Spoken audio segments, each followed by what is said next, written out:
For any doctors thinking about it, I would just say, do what I did. You told me what I needed to do. I did it. You told me what documents I needed to get. I got them. I sent them to you. They will give you the best opportunity.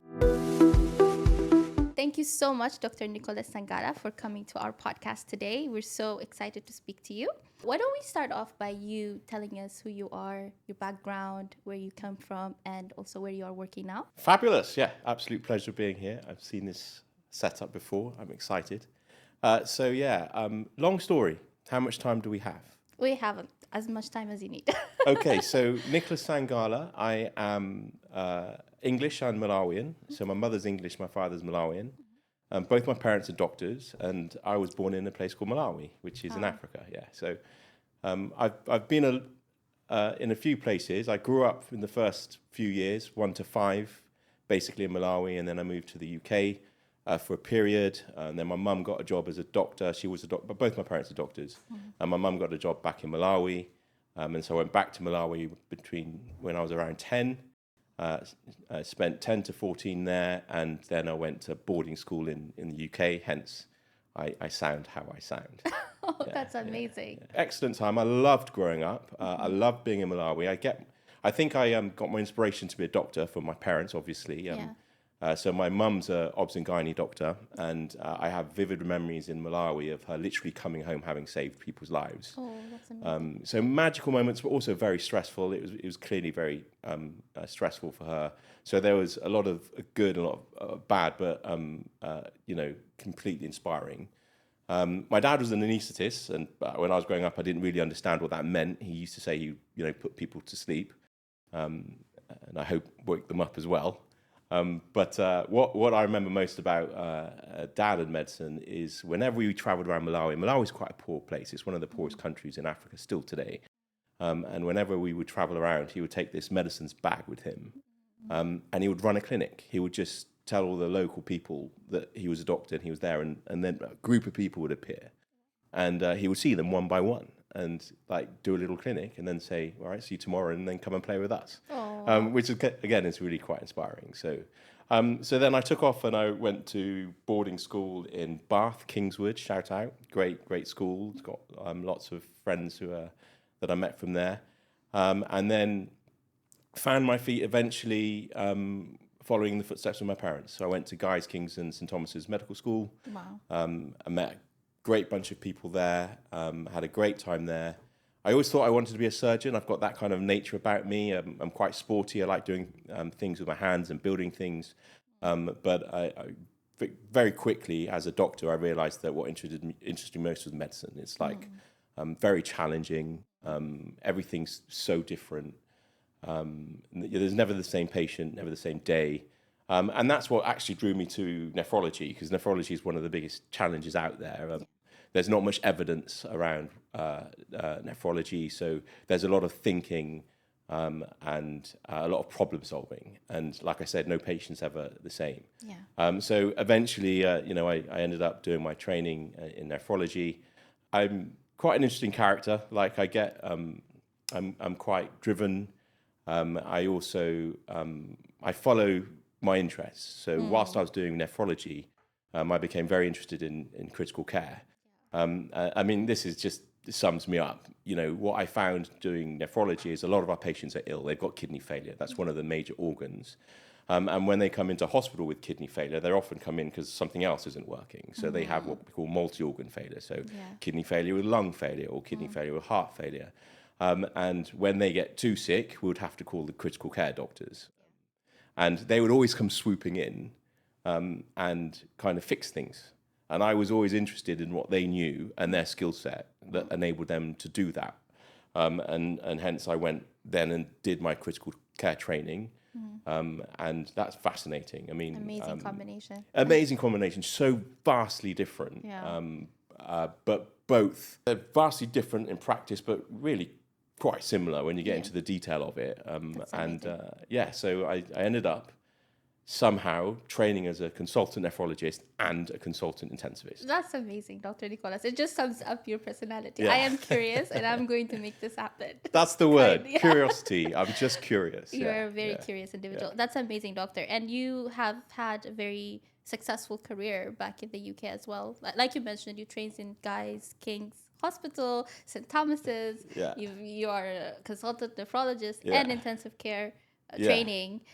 So you had a really great career in the UK. So what drew you to Dubai?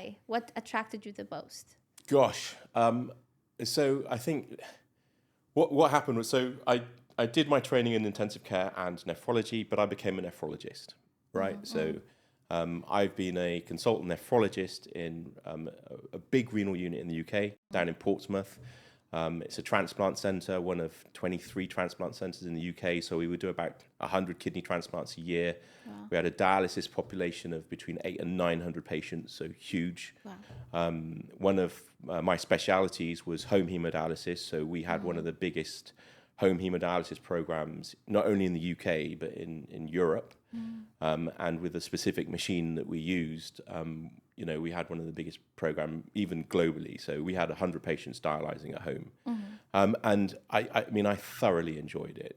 If I talk about the NHS and my time there, like, it gave me everything. It gave me my skill set, it gave me my friends, my colleagues, and it's given me this opportunity. But I think ultimately what drew me here is what we talked about before, which is curiosity.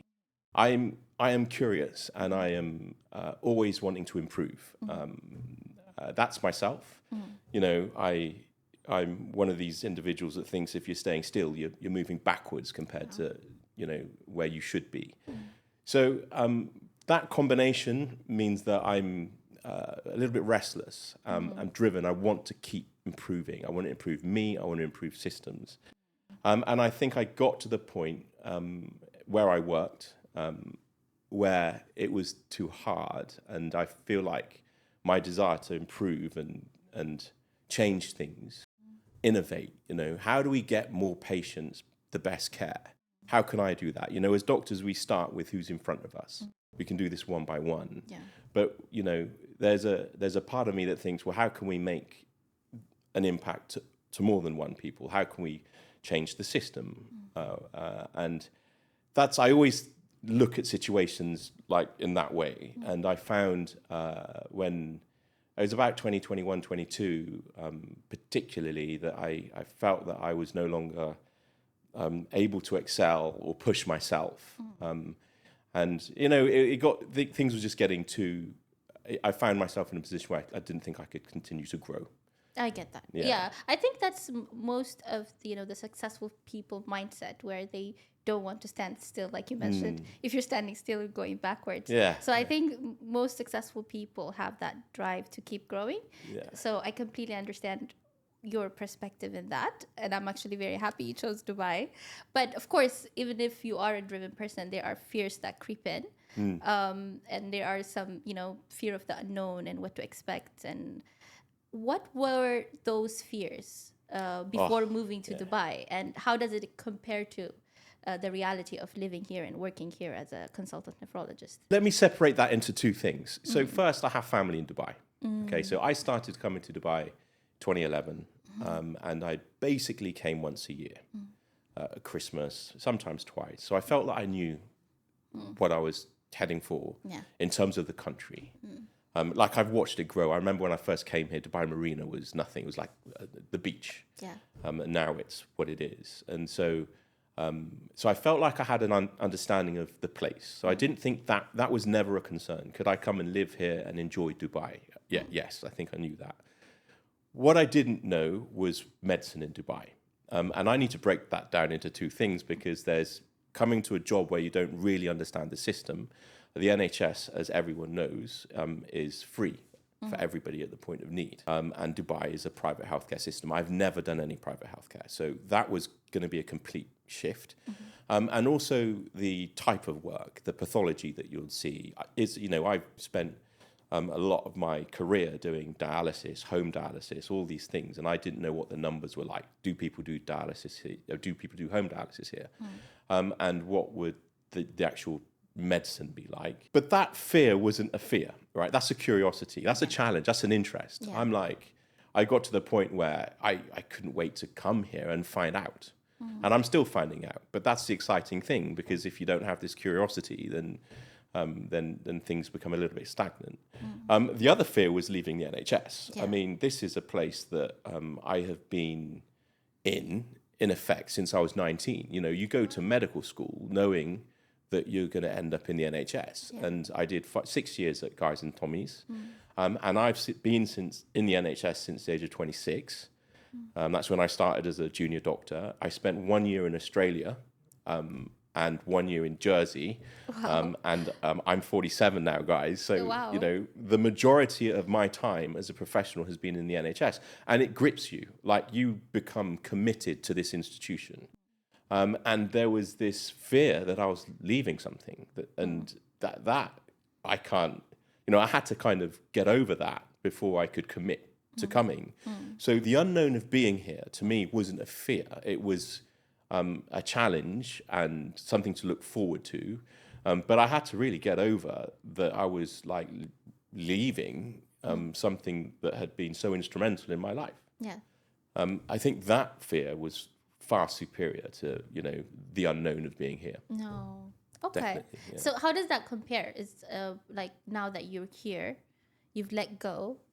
Like, is there like? Don't think you can ever let go. I mean, so I still have, you know, I'm still doing bits and pieces in the NHS. I'm sure we'll get to that, particularly with my renal care and research. Yeah. Yeah. But being here has been wonderful. Like, it comes back to that word curiosity. It's new. And whereas when I made the decision that I was going to look for a job here, I mean, it took a while to get one. But when I made that decision, I was like, what's it going to be like? And I felt that I was unable to, you know, as we said, grow and kind of better myself. Yeah. And here, I've just been blown away. So I work at NMC in DIP, that's Dubai Investment Parks. And all I can say is that everything has exceeded my expectation. I mean, the quality of care here is exceptional. I mean, from week one, obviously, there are things that I feel that you could bring to this way of working from the NHS, absolutely. But there are numerous things that you could learn from here and take back to the NHS. Then, as on a personal level, you just see opportunity. Whereas in the NHS, sadly, you became you're part of the system, but you're like an anonymous part. You're a cog. You're there to deliver. Yeah. And in effect, you play the role that it needs of you, right? Yeah. Here, you just see opportunity everywhere. So you can be yourself, you can try and improve, and you get supported in that. That's what I feel here. That, you know, there's obviously, you know, you have to do the work that's required of you, but it's yours, and you kind of have ownership of it, and so you can drive and you can push things and try and improve things, and that as a whole will be supported. Right? Yes. Because the work you do, I mean, I say to my colleagues back in the UK when they ask me what it's like being here, I'm like, well, you're valued here. You absolutely are valued here, but you have to be valuable. Yes. You know, you can't take anything for granted. They will value you for the work that you do. You got to do the work, but it's completely inspiring. Like, so far it's been excellent. That's amazing, Doctor. You've put it in a very like multi-angle answer that you just gave me, which is amazing, and thank you so much for that. No, you're welcome. But there's so many aspects of it, you know. I think it's too simplistic to say the medicine's great. You know, yes, we have all the same investigations and the same treatment plans. Yeah, you have to understand the system when it comes to insurance, but it's how the system works, how the hospital works, how the doctors work as individuals and as teams, how they take responsibility and how you bring all these individuals together and try and move forward. Yeah. It's been really good. That's amazing, Doctor.